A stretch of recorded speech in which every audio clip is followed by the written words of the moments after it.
boa tarde. Nessa tarde chuvosa, começa mais uma edição do Gazeta Entrevista. Nesse primeiro bloco, eu converso com o presidente do Diretório Estadual do PSC, o ex-deputado Jamil Asfuri, que agora está ensaiando aí uma trincheira, abrindo um varadouro para chegar à Prefeitura de Rio Branco. Obrigado pela sua participação, pela sua vinda aqui ao programa Gazeta Entrevista, Jamil. Obrigado. A honra é toda nossa. Jamil, bom, eu preciso lembrar que você esteve no centro de um escândalo na gestão do ex-governador Tião Viana, relacionado à habitação popular. Como é que você espera que o eleitor esqueça aquilo e tenha em você uma alternativa viável para ser prefeito de Rio Branco? Mais uma vez, boa tarde, né? Essas pessoas que estão nos assistindo agora. As redes sociais nos ajudam, porque você convoca as pessoas para assistirem também. Olha, então, na verdade, eu não espero que esqueça. Pelo contrário, nós vamos relembrar daquilo tudo que nós fizemos e, de alguma forma, a mídia, alguma parte da mídia transmitiu uma mensagem equivocada. Eu, como policial federal, entrei na Secretaria de Habitação e a primeira decisão que nós tomamos foi criar um departamento de fiscalização e começamos, então, ali, né, desvendar muitos casos, né, que tinham uma história. Quem estava de fora ouvia muito falar sobre aquilo e eu tomei a decisão de fazer isso. Então, começamos uma investigação, tanto nos conjuntos anteriores quanto aqueles que ainda seriam entregues às casas, e elaboramos todo esse apanhado de informações, encaminhamos para o Ministério Público, para a Secretaria de Segurança, para a Polícia Federal, e começamos então aquela investigação que culminou, né, com a prisão de algumas pessoas e que ainda há um desdobramento de investigação. Me orgulho muito de ter participado daquele momento, porque eu fui o primeiro secretário de Estado a começar uma investigação na sua própria secretaria. Qual é o saldo daquele problemão? Olha, nós criamos um conselho estadual, né, foi o resultado de toda daquele momento que não foi bonito para a história, porque nós desvendamos algo que já vinha acontecendo historicamente no nosso Acre, e agora tem um conselho formado por 8 órgãos, inclusive igrejas, Ministério Público, Federal, Estadual, que participam agora dessa fase de escolha das pessoas para que não haja mais nenhuma fraude no sistema público de entrega de casas populares. Qual o desafio que a política te impõe? Você agora está um pouco afastado do cenário, pelo menos na linha de frente da política, está trabalhando mais nos bastidores. Estar no PSC, que desafios isso te impõe? Olha, eu estou muito feliz nessa sigla, é uma sigla que tem tudo a ver comigo. O social cristão é o que eu trabalho no meu dia a dia, é o que eu vivo na minha vida, no dia a dia, tanto na igreja quanto em qualquer lugar que esteja. Eu fui convidado a ser presidente já no finalzinho do ano de 2017, fui candidato em 2018 e agora estamos diante desse desafio. Um partido que saiu com um saldo muito positivo nas eleições anteriores. Nós fizemos 2 governos de estados importantes, que é o do Rio de Janeiro e aqui do Amazonas, lá com um ex-juiz federal, uma pessoa que está fazendo um trabalho bem significativo, né? Desse novo formato da política, trazendo pessoas do bem para participar dela, que é o Wilson Witzel, né, que inclusive na área de segurança está sendo um exemplo. Aqui também o Wilson Santos, que é um colega jornalista. O que prometeu fuzilar as pessoas não estivesse com armados, não é bem isso não, né? A verdade é que ele quer que a justiça prevaleça e o Rio de Janeiro estava meio solto, sobretudo nessa área. Então, com personagens como esse, né, com uma plataforma política, de trabalhar bem os valores da família, né, os valores da ética, da justiça, do amor, que a gente vem para esse momento da política, porque eu creio que se você se propõe a gerir um município que é tão carente como o nosso aqui de Rio Branco, você precisa ter esses valores muito no seu dia a dia. Então, eu acredito que toda essa história pretérita, né, toda a minha história na Polícia Federal, todas as minhas formações de engenharia, professor, pastor, então isso vem hoje nos trazer um respaldo e uma maturidade para assumir esse desafio de uma pré-candidatura à Prefeitura de Rio Branco. Jamil, como é que o PSC, qual é o tamanho dele hoje aqui no Acre? Olha, nós estamos aí talvez entre os 7 partidos do Acre, né? Nós temos uma filiação mediana, mas como nós estamos falando aí pelo estado todo, sobretudo aqui em Rio Branco, nós temos um partido que é ideológico, por natureza. Né? Você vê que a ideologia partidária ela vem sofrendo ataques de morte, né, nos últimos partidos, inclusive esse que, né, que deixou o governo recentemente. Então, quando nós trabalhamos o cristão, isso não está sendo difícil a gente trazer nessa nova estrutura, essa nova apresentação política para as pessoas que praticam no seu dia a dia esses valores, tanto da Igreja Católica quanto da Igreja Evangélica. Nós temos várias pessoas importantes aí que estão trabalhando conosco já, né, trazendo informações, trazendo ideias, construindo essa estrutura, né, de uma plataforma de gestão adequada e execuível para Rio Branco. Então, eu creio que o partido PSC vai crescer muito nos próximos meses e nos próximos anos. Essa mistura entre política e religião, onde isso se estabeleceu, é um problemão, não é? Porque antes de se ter uma iniciativa, uma conduta, uma postura que traga o escudo da religião antes da gestão e da política,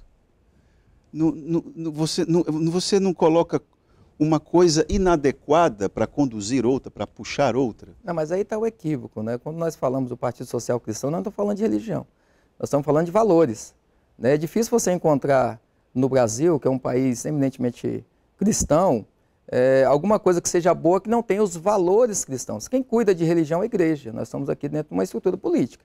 Aqui nós estamos em busca da ética, da justiça, da verdade, que nós encontramos aso, a gente encontra guarida nos conceitos que foram ministrados através de um livro histórico também, que é a Bíblia, que fala dos valores que a gente precisa aplicar no dia a dia. E olha, sinceramente, não dá para fazer política se não for com amor, né?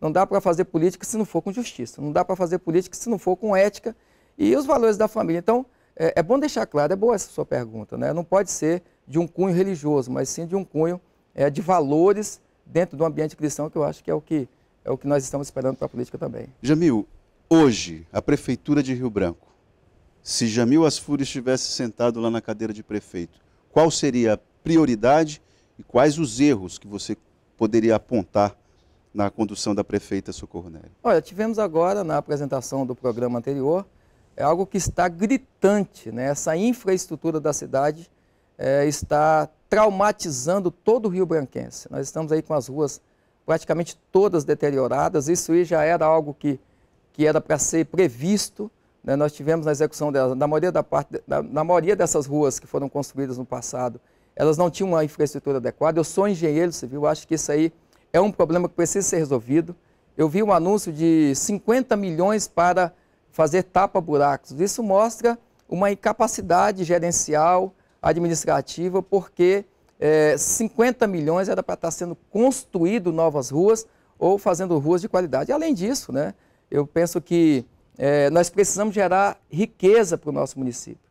Eu vinha falando, Itaã, que não tem como nós criarmos aí uma qualidade de vida se a gente não criar riqueza para o nosso município. E o Estado, ele deixou meio que todos os municípios do Acre meio que dependentes. E aí o desenvolvimento econômico de uma localidade, ele é patrocinado pelo município. A gente não vê essa discussão de desenvolvimento econômico aqui em Rio Branco, e nós vamos trabalhar muito nisso. Nós precisamos gerar condições de vida para as pessoas que moram aqui. É óbvio, atacar esses problemas que nós já falamos, buracos, né? Que está toda a cidade, a questão da educação também. Eu penso que a educação básica é a saída para um desenvolvimento social também, e isso não é esperar o ensino médio, não, é no ensino básico mesmo, fundamental, e a prefeitura é que é responsável por isso. Então tem muitas coisas que a gente vai estar desenvolvendo. Vou antecipar aqui uma pergunta que certamente você vai ouvir na época em que for formalizada a campanha. Você pertenceu a um governo que prometeu asfaltar todas as ruas do Acre. Como é que você pode responder a essa indagação? Para mim, o maior erro, é claro que foi asfaltada a maior parte das ruas, mas a qualidade delas é que é questionável. Infelizmente, o Código Civil brasileiro diz que a garantia de uma obra civil é de 5 anos. E nós víamos ruas que com 5 meses já estavam deterioradas. Então, faltou punho do governo, uma fiscalização decente para que fosse feito então um acompanhamento e a cobrança para aquela infraestrutura ter sido corrigida. Quando você participa de governo, ou de perto ou de longe, a responsabilidade é do gestor principal. Você atribui ideias, você apresenta ideias. Foi o que eu fiz dentro da Secretaria de Habitação. Apresentamos novas ideias e nem tudo é acatado. Agora, cabe a mim a responsabilidade, e quando assumir a direção desse projeto, né, no caso aqui de Rio Branco, aí essa resposta tem que vir por mim. Aí eu creio que as respostas serão bem diferentes. O gestor público, ele precisa entender a crítica de uma maneira diferente do que o senso comum obriga, né? Porque o senso comum acha que trabalha com duas lógicas, ou critica para humilhar, ou elogia para bajular. Então, o gestor público que cai nessa armadilha, a possibilidade de dar errado é muito grande. Infelizmente, as pessoas que estão, às vezes, à frente de projetos políticos gostam dos bajuladores. Eu tenho pavor disso. Né? É muito melhor que você tenha pessoas que falem a verdade, que mostrem aquilo que precisa de fato ser mudado. Eu acredito que essa relação com a imprensa é fundamental. Né? Esse diálogo, vocês que estão aqui no dia a dia, que ouvem, que veem coisas, né, que acontecem e que nós, às vezes, que estamos nos cargos, não conseguimos ver. Então, eu encaro isso com muita serenidade. Quando se fala até do meu passado, tanto político quanto religioso, eu acho isso muito bacana. Se tem alguma crítica a ser feita, é bom que a gente saiba, que é para a gente melhorar também. Agora, eu tenho certeza, né, que com toda essa história que nós vivemos até agora, isso nos traz uma experiência para apresentar algo que possa ser melhor para Rio Branco. Sua participação na Assembleia Legislativa referenda o nome para a Prefeitura? Sim, de que forma? Eu fui o primeiro presidente de comissão, que foi da Comissão de Educação lá da Assembleia, que não era de um partido da base do governo, porque quando eu entrei eu era do Democratas. Isso e o já que mostrava... de concreto trouxe? Olha, nós trabalhamos muito essa estrutura educacional, é claro que ali nós fazíamos o acompanhamento e a fiscalização, que a gestão era de outra pessoa. Eu criei, dentro do parlamento, eu criei o ambiente próprio para a discussão de segurança pública, criamos uma comissão específica para isso. Eu, como policial federal, nós discutimos toda essa problemática de segurança que está aí, mesmo com dificuldades, apresentando alguma resposta. Enquanto eu estive lá, lutamos muito também pelo aumento do efetivo dos operadores de segurança pública, tanto do IAPEM, como da Polícia Civil, como da Polícia Militar. Então, eu creio que isso ajudou de alguma forma, né? Mas, infelizmente, o parlamento ele tem uma peculiaridade ruim. Por ser ali um colegiado, nem tudo que você oferece de bom, os colegas aceitam. Às vezes não fazem porque não querem te promover, mas eu creio que o resultado foi muito positivo, inclusive tive a oportunidade de ser um dos vice-presidentes da Assembleia Legislativa. Na saúde pública de Rio Branco, qual é o principal erro que está sendo cometido na sua avaliação? Olha, essa dependência do governo do Estado gera o caos para todo mundo. Eu acredito que nós precisamos delimitar bem as atribuições tanto do município quanto do Estado. Mas já não está delimitado pelo SUS? Não, não é pelo SUS, né? Infelizmente, a gente fica... as UPAs, elas acabam, daqui a pouco, por uma decisão mesmo do Ministério Público, não, tem que atender aqui, tem que atender ali. Eu acho que Rio Branco, por ser a capital, precisa já ter uma estrutura de hospital, não simplesmente essa questão das unidades de saúde. Eu creio, assim, que nós precisaremos, né, delimitar, tirar essa dependência do Estado e a Prefeitura assumir as suas responsabilidades, porque só assim nós teremos uma qualidade de vida aqui em Rio Branco. E na educação, o mesmo raciocínio em relação à dependência, porque quem está de fora observa uma dependência praticamente que total da Prefeitura de Rio Branco em relação ao governo do Estado. Sem parceria, o prefeito de Rio Branco, com o perdão da palavra e lembrando aqui um bom matuto do Acre, se lasca, né? O prefeito não tem o que fazer praticamente. Mas esse é o problema. Esse é o problema. Foi essa dependência gerada que faz com que nós pensemos assim, mas não é para ser assim. Os repasses são nacionais, a dependência do Estado não é tão grande assim. O problema é que nós não desenvolvemos Rio Branco. Nós não temos uma estrutura de produção, nós não temos indústria, nós não temos geração de empresas que a própria cidade de Rio Branco tenha promovido. Aí fica essa dependência, achando que depende do Estado. Mas o prefeito abarca tudo isso, Jamil? Essa ideia... Ele precisa abarcar, ele precisa assumir essa responsabilidade. Se isso não aconteceu até hoje, nós vamos precisar fazer. Você olha para São Paulo, para as grandes cidades, os repasses são proporcionais. Né? Quando você vê a independência da cidade de São Paulo em relação ao Estado, é pelo que ela produz. Né? E não porque, se fosse só pela população, os problemas seriam os mesmos. Conversando com um amigo recentemente, ele me lembrou uma situação que, de certa forma, dialoga com o que você está dizendo.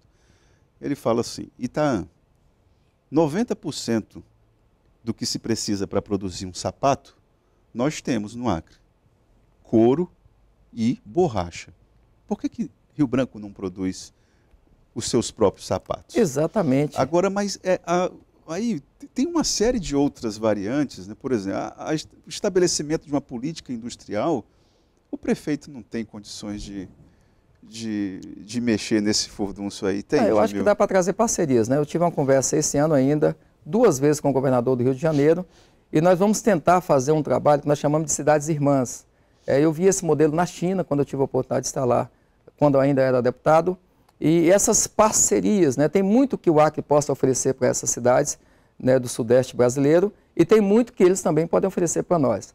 Uma empresa que trabalha lá no Rio de Janeiro, ela pode muito bem montar uma filial aqui, né, industrial, vê-se que o nosso couro vai para lá para ser industrializado. Não sei se você tem essa informação, mas nós temos o melhor couro do Brasil, porque aqui nós não temos aqueles bernes que criam buraquinhos ali, que baixam a qualidade do couro. Então, trazer uma indústria daquela para cá, dentro de um plano de parceria, dentro desse ambiente das cidades irmãs, nós podemos, através só desse segmento, trazer pelo menos 1.000 empregos diretos e indiretos. Então, sabe, existem as saídas, nós só precisamos encontrá-las e aplicá-las aqui em Rio Branco. Nosso tempo acabou, queria agradecer a sua vinda aqui mais uma vez no Gazeta Entrevista, Jamil. Olha, muito obrigado, que Deus abençoe a todos vocês que estão nos ouvindo e a todas as famílias do Acre. E essa vai ser a primeira de uma série de entrevistas que você vai dar, porque até a campanha, o seu lombo vai ter que endurecer muito. Sim, hein? Você é muito simpático, agradeço a oportunidade, que Deus abençoe a todos. Obrigado mais uma vez, o Gazeta Entrevista volta logo após o intervalo para conversar sobre história do Acre e maçonaria. Não saia daí.